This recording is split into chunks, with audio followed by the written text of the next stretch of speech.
Hello, I am Justin Ledger, a computer science student from SNHU. I will use this example from the CS360 course final project.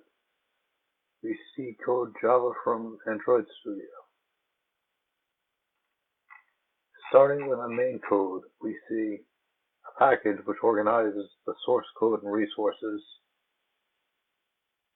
import statements which migrate any library and project dependencies to Android Studio and add the dependency declarations to the build. For instance, activity import android.app.activity declares the activity class, which is a core component of any Android app. Public class main extends activity. We declare a base class to build the screen for activity main. Then we declare some variables such as dbConnect, which gets db login class, and login button, which gets from the imported button class.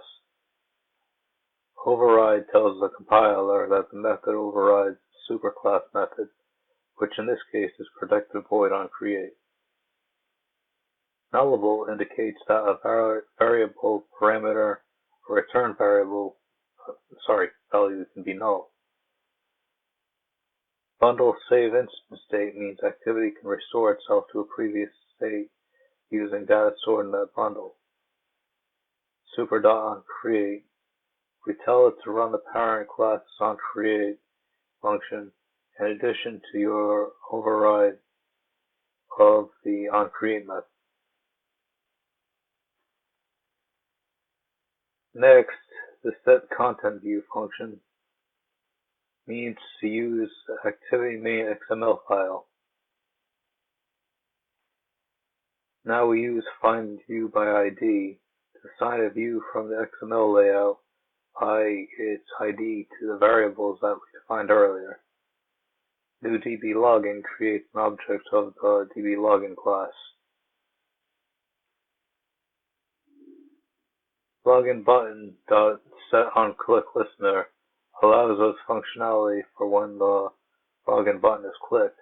In this case, it makes a small message appear using toast. What is special about the login button is that it checks credentials using the dblogin class through the dbConnect object. Sign up button on a click listener is the register user and password button. This saves user information to the database with dbConnect.insertData. Finally, the login successful function occurs when the user successfully logs in.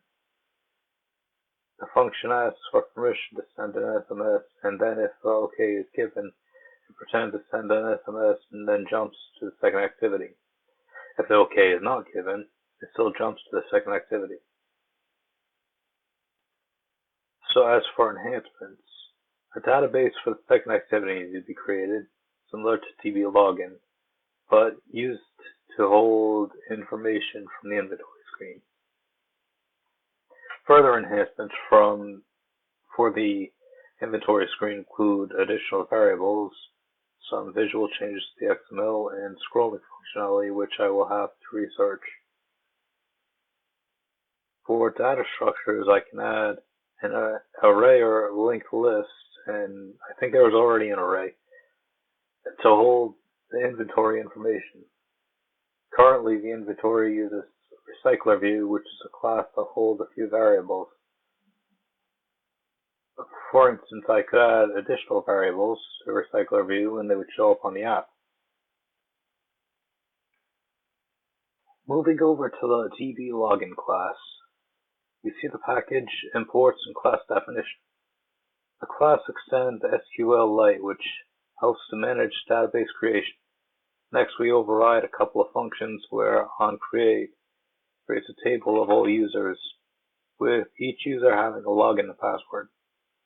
OnUpgrade is called if the database version changes, in which case the table is dropped and a new one is created. So insertData allows us to write the user's information to the database. It only returns -1 if an error occurs. CheckLogin checks that the login is valid and check password checks the password validity. Moving over to the second activity briefly, we see the package, imports, class definition, declaration of variables, override, content view is set, add data button is assigned, recycler view is assigned, and then the list data structure is created, which is initialized with some values. But when the program is run, it only uses names from the text row item XML, I think. So next we set layout manager, which sets the layout of the contents. Our adapter is an object of custom adapter class, which overrides functionality from the recycler view.adapter class and is responsible for managing the array, such as inserting, deleting, and getting elements. Finally, we have add data, which adds items to the array when the button is pressed. This has been a code analysis by Justin Leder, a computer science student of SNHU. Thank you.